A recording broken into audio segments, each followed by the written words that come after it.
नमस्कार। आज हम डिस्कस करेंगे प्रिजर्वेशन असिस्टेंट का पेपर। इसका पोस्ट कोड है 597 इसका पोस्ट कोड है और जितने भी क्वेश्चंस के आंसर हैं वो ऑफिशियल आंसर की के अकॉर्डिंग है, तो कोई भी डाउट नहीं होना चाहिए। चलिए डिस्कस करते हैं आज की वीडियो का फर्स्ट क्वेश्चन। सबसे पहला क्वेश्चन हमारे पास 121 है, ये जीके का क्वेश्चन है। देखिए यहाँ पर कहा गया है which of the following has an non written constitution. तो निम्नलिखित में से किसमें एक अलिखित संविधान है। देखो जो नॉन रिटन कॉन्स्टिट्यूशन है वो किसके पास है, वो है ऑप्शन बी यूनाइटेड किंगडम के पास। ऑप्शन बी जो है वो सही आंसर होगा। क्वेश्चन नंबर 122 है the term we in preamble means. जो अगर आपने प्रियम्बल पढ़ा होगा तो उसमें लिखा होता है we the people of India. तो वी किसको रिप्रेजेंट करता है, वी पीपल ऑफ इंडिया को रिप्रेजेंट करता है। क्वेश्चन नंबर 122 का ऑप्शन डी जो है वो सही आंसर होगा। क्वेश्चन नंबर 123 है the term education belong to which list of constitution. तो एजुकेशन जो है वो कौन सी लिस्ट में आती है। ये आपको पता होगा कि यूनियन लिस्ट, स्टेट लिस्ट और कंकरेंट लिस्ट, ये तीन लिस्टें हमारे इंडियन कॉन्स्टिट्यूशन में है। पहले तो आप कमेंट करके जल्दी से बता दीजिए ये कौन से शेड्यूल में आती हैं। मैं आपको बताता हूँ कि एजुकेशन जो है वो कौन सी लिस्ट में आती है। एजुकेशन जो है वो कंकरेंट लिस्ट में आता है, यानी कि समवर्ती सूची में आता है। ऑप्शन सी जो है वो सही आंसर है। क्वेश्चन नंबर 124 है in how many ways Indian citizenship can be lost. तो इंडियन सिटीजनशिप, भारत की नागरिकता जो है वो कितने तरह से खोई जा सकती है। क्वेश्चन नंबर 124 का ऑप्शन सी सही आंसर है। 3 तरीके से ये खोई जा सकती है। नेक्स्ट क्वेश्चन है question number 125 how many writs can be issued by Supreme Court. Supreme Court के द्वारा कितनी रिट्स जो है वो इशू की जाती हैं। ये होती हैं 5 रिट्स। क्वेश्चन नंबर 125 का ऑप्शन सी सही आंसर है। अच्छा, रिट्स की बात हुई है तो कौन से आर्टिकल के तहत रिट्स की बात की जाती है। तो आर्टिकल 32 और ये सुप्रीम कोर्ट के केस में होता है। अगर बात करें हाई कोर्ट के केस में तो आर्टिकल 226 मतलब आर्टिकल 226 आर्टिकल जो है वो डील करता है। नेक्स्ट क्वेश्चन देखते हैं। नेक्स्ट क्वेश्चन है a presidential ordinance can be remain in force for. तो राष्ट्रपति का अध्यादेश प्रभावित रह सकता है, ये कितने टाइम तक प्रभावित रह सकता है। क्वेश्चन नंबर 126 का ऑप्शन बी सही आंसर है 6 मंथ, 6 महीनों तक। नेक्स्ट क्वेश्चन है क्वेश्चन नंबर 127 है implementing laws in the function of. तो कानून को लागू करने का कार्य है। कानून को लागू किसके द्वारा किया जाता है। देखो आपको पता होना चाहिए कानून कौन बनाता है, कानून को लागू कौन करता है। तो एग्जीक्यूटिव जो कार्यपालिका होती है वो कानून को लागू करती है। ऑप्शन ए जो है वो सही आंसर है। क्वेश्चन नंबर 128 है what is the minimum age to qualify the Lok Sabha election. Lok Sabha के इलेक्शन में अगर किसी को खड़े होना है तो उसके लिए मिनिमम एज रखी गई है 25 ईयर्स। ऑप्शन सी सही आंसर है। अच्छा, मुझे कमेंट करके बताइए कि अगर राज्यसभा के इलेक्शन में किसी को नॉमिनेट करना है या चुनना है किसी को तो कितनी एज जो है वो मिनिमम रखी गई है। क्वेश्चन नंबर 129 है which star is nearest to earth. धरती के सबसे नज़दीक का जो ग्रह है वो कौन सा है। देखो धरती के सबसे नज़दीक जो ग्रह है वो सन है। ऑप्शन ए जो है वो सही आंसर होगा। कई बार ये क्वेश्चन पूछा भी जाता है तो आपको उस क्वेश्चन के बारे में जानकारी होनी चाहिए। नेक्स्ट क्वेश्चन है question number 130 which is the lowest layer of the atmosphere. आपको पता है एटमोसफेयर में लेयर्स हैं कौन कौन सी, troposphere, stratosphere, mesosphere, exosphere, ionosphere, ये सब जो है कौन सी हैं लेयर्स हैं एटमोसफेयर की। क्वेश्चन नंबर 130 का पूछा गया है सबसे निचली परत कौन है, तो ये ट्रोपोस्फियर जो है यहाँ पर आता है। क्वेश्चन नंबर 130 का जो है वो ऑप्शन ए सही आंसर है। जितने भी क्लाइमेट के चेंजेस होते हैं वो कौन सी लेयर में होते हैं, तो मैक्सिमम क्लाइमेट फिनोमिना जो है तो ये जो है ये सभी जो है ये ट्रोपोस्फियर में ही होते हैं जो क्लाइमेट के फिनोमिना होते हैं। क्वेश्चन नंबर 131 है नेपी इज काइंड ऑफ। तो नेपी एक प्रकार है, ये किसका प्रकार है। तो क्वेश्चन नंबर 131 का जो है वो ऑप्शन बी फोल्डेड स्ट्रक्चर का ये एक प्रकार है। ये क्वेश्चन पूछा जाता है और अलग अलग फॉर्म में आपसे पूछा जाता है, तो याद रखिएगा इसका आंसर आप याद रखिएगा। क्वेश्चन नंबर 132 है evergreen forest are found in. तो एवरग्रीन फॉरेस्ट जो है वो कहाँ पर पाए जाते हैं, जो सदा हरित वन होते हैं ये जो है ये इक्वेटर रीजन में पाए जाते हैं। क्वेश्चन नंबर 132 का ऑप्शन डी जो है वो सही आंसर है। टाइफून्स कम इन। तो टाइफून्स जो है वो कहाँ पर आते हैं, तूफान कहाँ पर उठते हैं।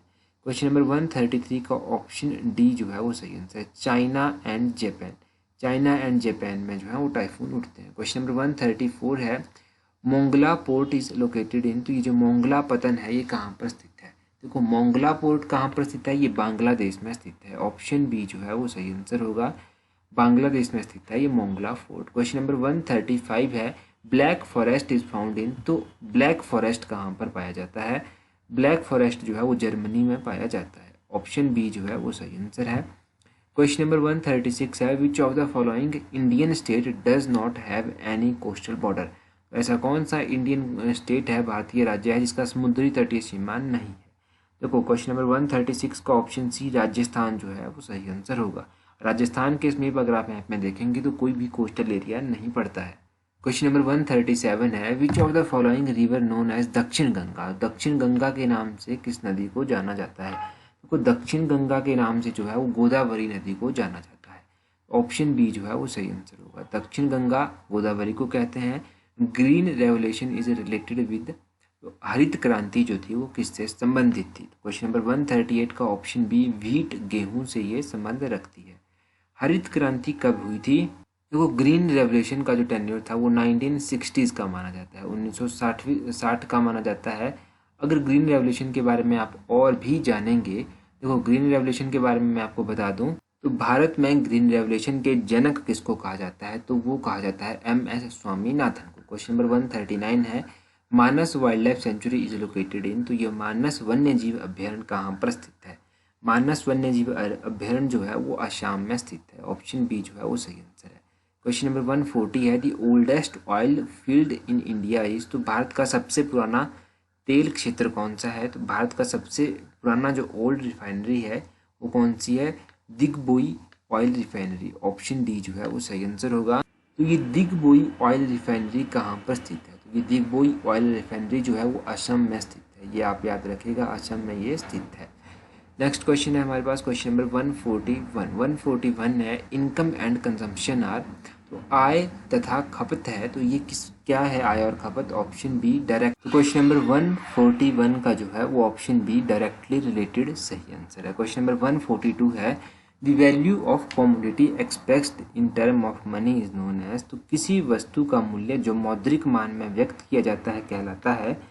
देखो किसी वस्तु का मूल्य जो मौद्रिक मान में व्यक्त किया जाता है उसको क्या कहते हैं? उसको कहा जाता है प्राइस। ऑप्शन ए जो है वो सही आंसर होगा, कीमत उसको कहा जाता है। क्वेश्चन नंबर 143 है, expenses on advertising is called, विज्ञापन पर खर्च जो है वो क्या कहलाता है?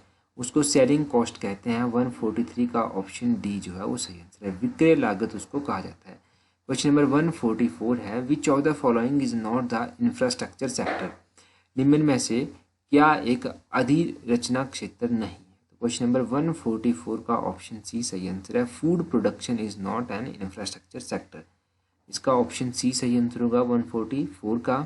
क्वेश्चन नंबर 145 है, during period of inflation tax rates should, तो जब मुद्रा इन्फ्लेशन होती है तो उस दौरान टैक्स रेट को क्या होता है? 145 का ऑप्शन ए जो है वो सही आंसर है, इंक्रीज जो है वो हो जाता है।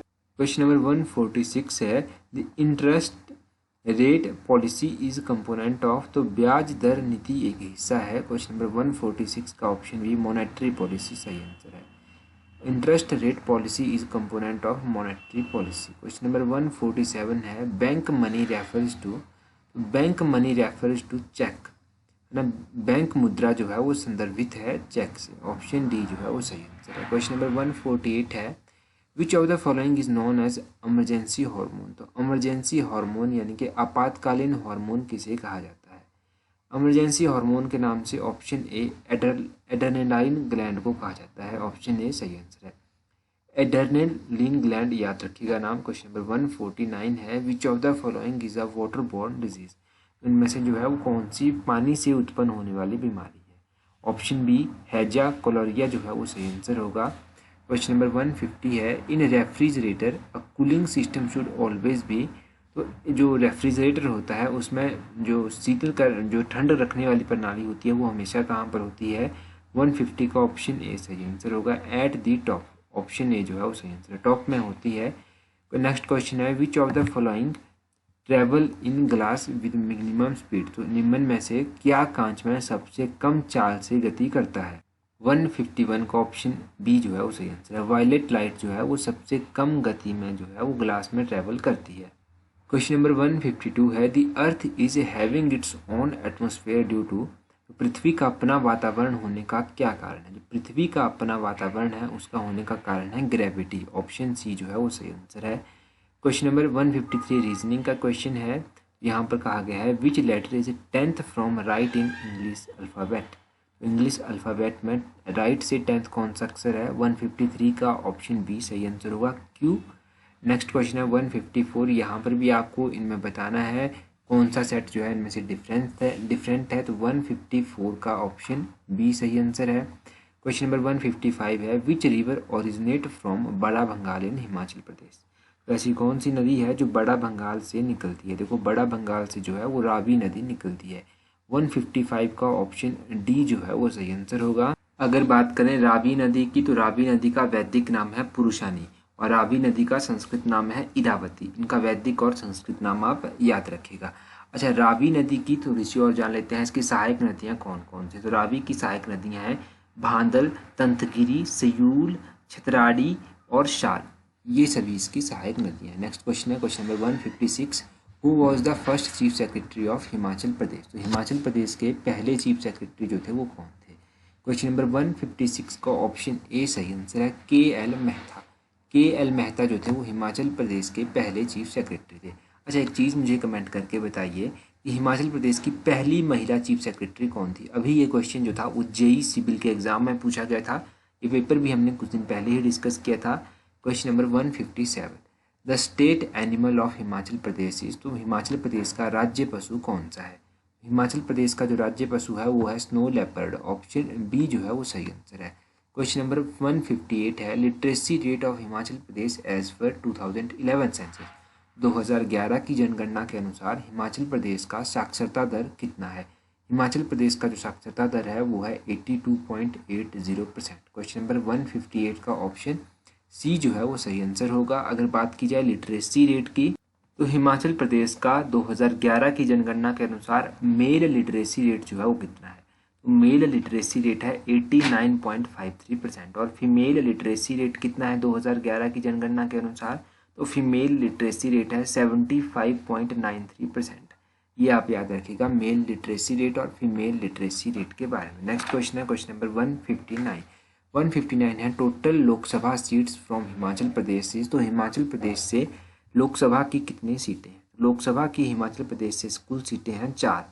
ऑप्शन बी जो है 159 का सही आंसर है। अब राज्यसभा की कितनी सीटें हैं हिमाचल प्रदेश से, तो ये आप कमेंट करके बता दीजिए। क्वेश्चन नंबर 160 है according to Mahabharata who founded Katoch monarchy during 1400 BC।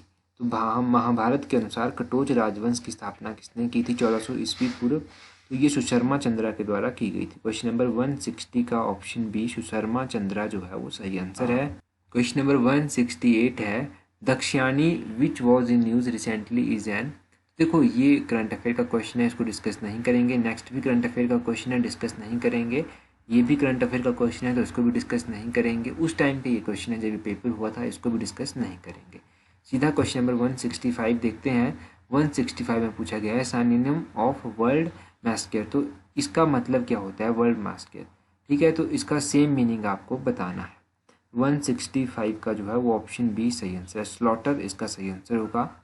Slaughter किसको कहते हैं? तो बलि देना एक तरह से स्लॉटर को कहा जाता है। क्वेश्चन नंबर 166 है one word substitution the foolish belief that one is God is. तो देखो the foolish belief that one is God, इसको क्या कहते हैं? 166 का ऑप्शन डी थियोमेनिया जो है वो सही आंसर होगा, थियोमेनिया। क्वेश्चन नंबर 167 है a bad workman dash with his tools. तो ये एक ईडियम भी आप कह सकते हैं। तो bad workman quarrel with his tools. Option C जो है वो सही आंसर है। हिंदी में इसको कहते हैं नाचन ना आए आंगन टेढ़ा। क्वेश्चन नंबर 168 है इच्छा का विश्लेषण क्या है? तो इच्छा का विशेषण आपको बताना है। तो इच्छा का विशेषण क्या होता है? बी और सी ये दोनों ही ऑफिशियल आंसर की अकॉर्डिंग है, इच्छित और इच्छुक। तो ये बी और सी इसके सही आंसर है। इच्छित भी इसका विशेषण हो सकता है और इच्छुक भी इसका विशेषण हो सकता है। ये ऑफिशियल आंसर की जो फाइनल आंसर की थी उसके अकॉर्डिंग है। क्वेश्चन नंबर 169 है शुद्ध शब्द है, तो इनमें से शुद्ध शब्द कौन सा है? तो 169 में ए आधिक्य जो है वो शुद्ध शब्द है। क्वेश्चन नंबर 170 है शक्तिहीन में समास है। तो शक्तिहीन में जो है वो कौन सा समास है? तत्पुरुष समास यहाँ पर आता है। ऑप्शन बी जो है वो तत्पुरुष समास सही आंसर होगा। तो ये हमने पेपर डिस्कस किया। So that's all for today. Thank you for watching the video.